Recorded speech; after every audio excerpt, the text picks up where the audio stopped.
এই পুরো দুনিয়াটাই অভিনয়ের মঞ্চ, আর আমরা সবাই নিজ নিজ জায়গায় অন্যের সাথে অভিনয় করছি। কোনো কোনো ক্ষেত্রে আমরা নিজেরা নিজেদের সাথে অভিনয় করছি। তিনি বলছিলেন আমরা সবাই অভিনেতা, আর সবচেয়ে বড় অভিনেতা হচ্ছে পলিটিশিয়ানরা, কারণ তাদেরকে অনেক বড় মঞ্চ অভিনয় করতে হয়। এটা আমার কথা না, হুমায়ুন আহমেদের কথা, পড়ে দেখেন তো। আল্লাহ পাক পাঠিয়েছেন তার ইবাদত করতে, আর এই বস্তুবাদী জগৎ আমাদেরকে ভুলিয়ে দিল কিভাবে?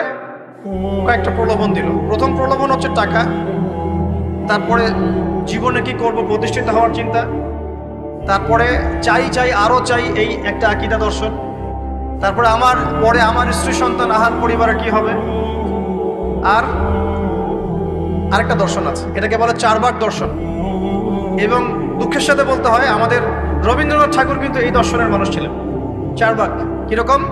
তার কবিতা পড়লে দেখবেন লেখা আছে, দু হাতে যা পাও হাত পেতে নাও, দু হাতে যা পাও হাত পেতে নাও, বাকির খাতা শূন্য থাক, বাকির খাতা শূন্য থাক। ঠিক চারবাক দর্শন, এটা ফিলোসফি পড়েছেন, এখানে অনেক টিচারও আছেন আমি জানি, তারা এই কথাগুলো বুঝবেন। চারবাক দর্শন কেমন?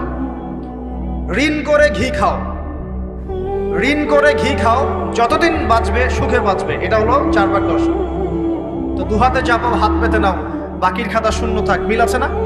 ঋণ করে হলো ঘি খান, যেভাবে হোক ঘি খান আপনি, মানে ঋণ করে হলো ঘি খান, যতদিন বাঁচবেন সুখে বাঁচবেন। তাহলে এই দর্শনগুলো বস্তুবাদী না? বুঝতে পারছেন কিনা? ম্যাটেরিয়ালিজম, বস্তুবাদিতা, মানে আপনি চোখের সামনে যা দেখছেন এই দুনিয়া, যেভাবে হোক অর্জন করে নেন, বাকির খাতা শূন্য থাক। ইসলামিক কনসেপ্ট এর টোটাল ডিফারেন্ট কনসেপ্ট। ইসলামের ঈমান, আকীদা, ইসলাম, পরকাল, মুহাম্মদ সাল্লাল্লাহু আলাইহি ওয়াসাল্লামের আদর্শ সম্পূর্ণ ডিফারেন্ট। আমরা বলি কি, এই দুনিয়াতে আমরা মুসাফির, দুনিয়াতে আমরা কি মুসাফির, কে কতদিন থাকবো কোনো ঠিক নাই।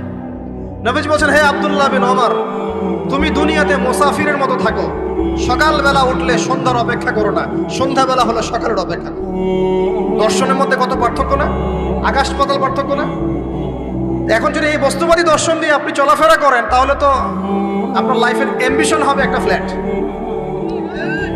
আর ওটা এনি হাও আপনাকে অ্যাচিভ করতে হবে, legal way or illegal way, আপনাকে অ্যাচিভ করতেই হবে, অ্যাচিভ করতেই হবে, যেহেতু আপনার মোটিভটা হচ্ছে ম্যাটেরিয়ালিজম, বস্তুবাদিতা।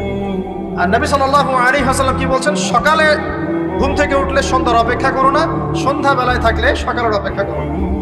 তুমি দুনিয়াতে মুসাফিরের মতো থাকো, তোমার যতটুকুতে দুনিয়া চলে যায় এতটুকুতে সন্তুষ্ট থাকো।